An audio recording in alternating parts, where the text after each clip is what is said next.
السلام علیکم ورحمۃ اللہ وبرکاتہ۔ ویلکم ٹو لرننگ قرآن میں خوش آمدید۔ اور قرآن پاک کی ٹرانسلیشن کا سلسلہ ہے جو الحمدللہ سورۃ المدثر کی ہم نے آیت نمبر 30 مکمل کی تھی لاسٹ ویڈیو میں۔ اب آیت نمبر 31 ہم سٹارٹ کرنے لگے ہیں۔ تو یہاں پہ پچھلے آیت میں ڈسکشن ہو رہی تھی ولید بن مغیرہ کے واقعے کی کہ کس طرح اس نے قرآن پاک کو جھٹلایا تھا، تو اللہ پاک نے اس کے لیے وہ آیات نازل فرمائی تھی کہ اللہ پاک نے فرمایا تھا کہ میں اس کو عذاب دوں گا، سقر میں جھونک دوں گا۔ سقر کہتے ہیں جہنم کو۔ چلیے آیت نمبر 31 سٹارٹ کرتے ہیں۔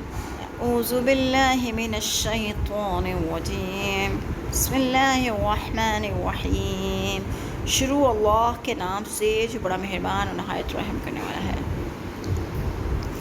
وَمَا جَعَلْنَا أَصْحَابَ النَّارِ، اور نہیں ہم نے بنائے دوزخ کے دروگا، إِلَّا مَلَائِكَةً، صرف فرشتے، وَمَا جَعَلْنَا عِدَّتَهُمْ، اور نہیں ہم نے رکھی ان کی تعداد، إِلَّا فِتْنَةً، مگر صرف آزمائش کو، لِلَّذِينَ كَفَرُوا، ان لوگوں کے لیے جو کافر ہوئے، لیستیقن، تاکہ وہ یقین کر لیں، الذین، وہ لوگ جنہیں اوتوا الکتاب، کتاب دی گئی، ویزداد، اور زیادہ ہوں، الذین آمنوا ایمانا، اور جو لوگ ایمان لائے ایمان، ولا یرتب، اور شک نہ کریں، الذین اوتوا الکتاب والمؤمنون، اور وہ لوگ جنہیں کتاب دی گئی اور مومن،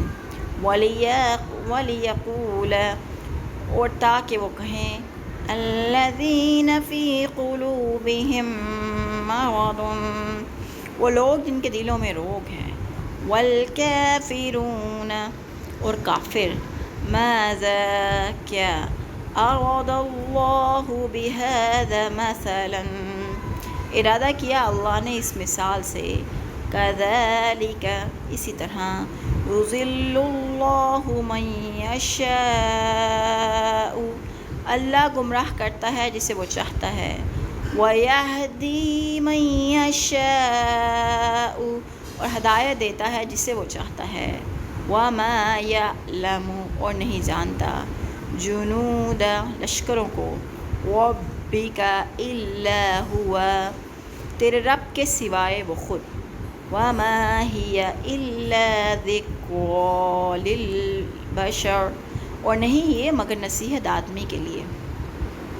ہم نے دوزخ کے محافظ فرشتوں ہی کو بنایا ہے اور ان کی تعداد کو کافروں کے لیے آزمائش بنا دیا ہے، تاکہ اہل کتاب کو یقین آ جائے اور ایمانداروں کا ایمان زیادہ ہو، اور اہل کتاب اور ایماندار کسی شک میں نہ رہیں، تاکہ دل کے مریض اور کافر یہ کہیں، بھلا اللہ کا اس مثال سے کیا مطلب؟ اس طرح اللہ جسے چاہے گمراہ کر دیتا ہے، جسے چاہے ہدایت دیتا ہے، اور آپ کے پروردگار کے لشکروں کو خود اس کے سوا کوئی نہیں جانتا، اور یہ دوزخ کا ذکر صرف اس لیے ہے کہ لوگوں کو نصیحت ہو۔ 19 فرشتوں پر کافروں کا استہزاء۔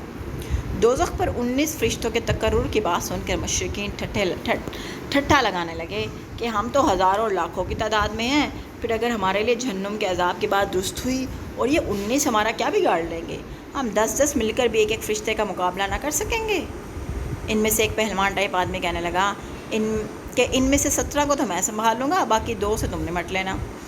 اس پر یہ آیت نازل ہوئی، یہ تمہاری سوچ بالکل غلط ہے، وہ دروغے ہیں تو 19، مگر وہ آدمی نہیں بلکہ فرشتے ہیں، اور تم کیا سمجھو کہ ایک فرشتہ کتنی قوت کا مالک ہوتا ہے؟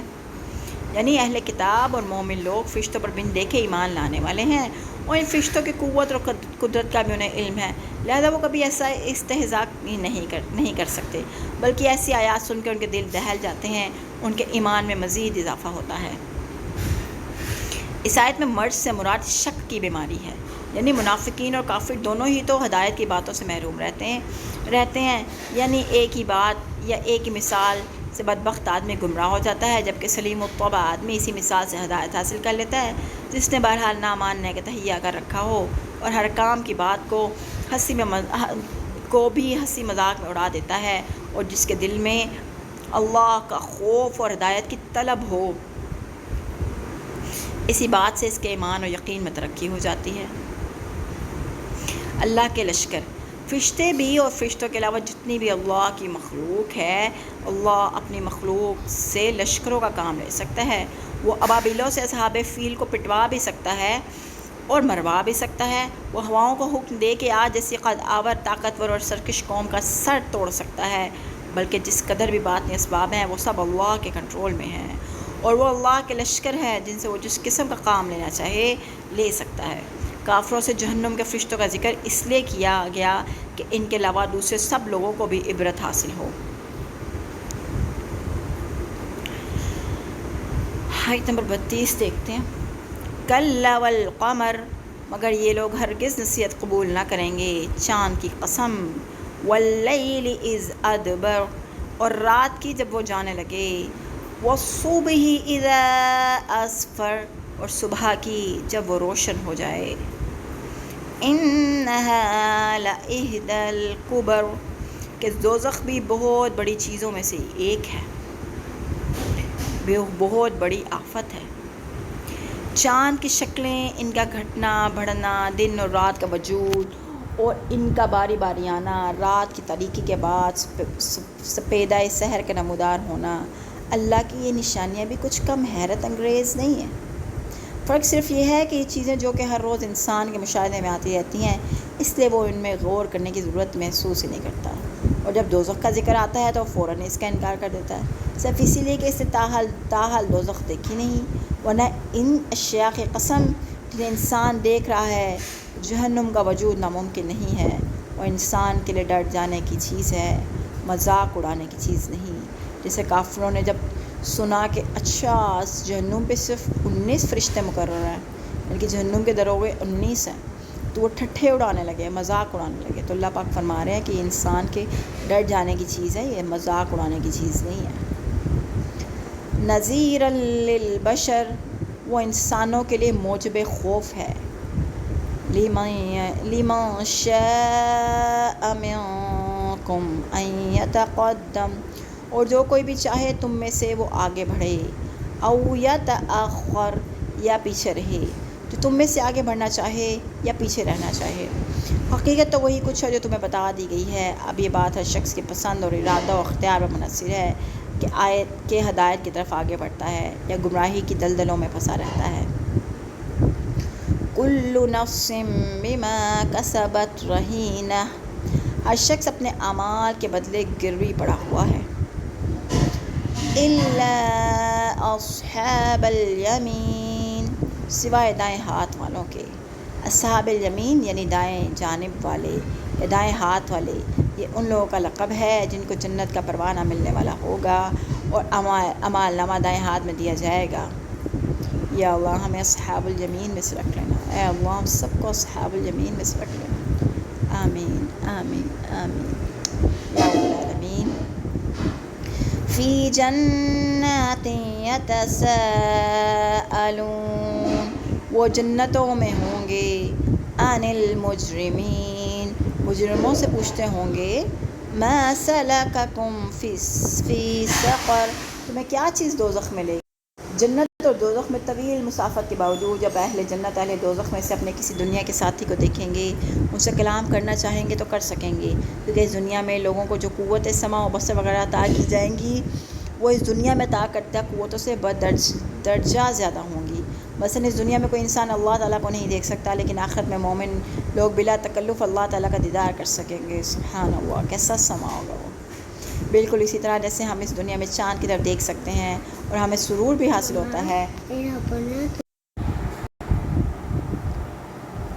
اسی طرح اہل جنت جب چاہیں گے جہنم میں اپنے دنیا کے ساتھیوں کی طرف جھانک بھی سکیں گے، ان سے بلا تکلف گفتگو بھی کر سکیں گے۔ چنانچہ اہل جنت ان سے ہم سوال کریں گے کہ وہ کیا اسباب تھے جن کی وجہ سے تمہیں دوزخ میں جانا پڑا۔ قالوا لم نکو من المصلین، وہ کہیں گے ہم نماز ادا نہیں کیا کرتے تھے، ولم نک نطعم المسکین، اور نہ مسکینوں کو کھانا کھلایا کرتے تھے، وَكُنَّا نَخُوضُ مَعَ الْخَائِضِينَ،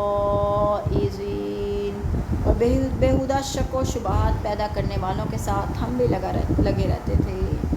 وَكُنَّا نُكَذِّبُ بِيَوْمِ الدِّينِ، اور روز جزا کو جھٹلایا کرتے تھے۔ دوزخ میں لے جانے والے 4 بڑے گناہ۔ دوزخ میں لے جانے والے 4 بڑے گناہ کیا ہیں جو ہم نے پچھلی آیت میں ڈسکس کیے ہیں؟ چلیں نیکسٹ ویڈیو میں دیکھتے ہیں دوزخ میں لے جانے والے 4 بڑے گناہ کیا ہیں ہمارے۔ اوکے، ابھی کے لیے اتنا ہی، نیکسٹ ویڈیو میں ملاقات کرتے ہیں۔ ٹل دین ٹیک کیئر، اللہ حافظ۔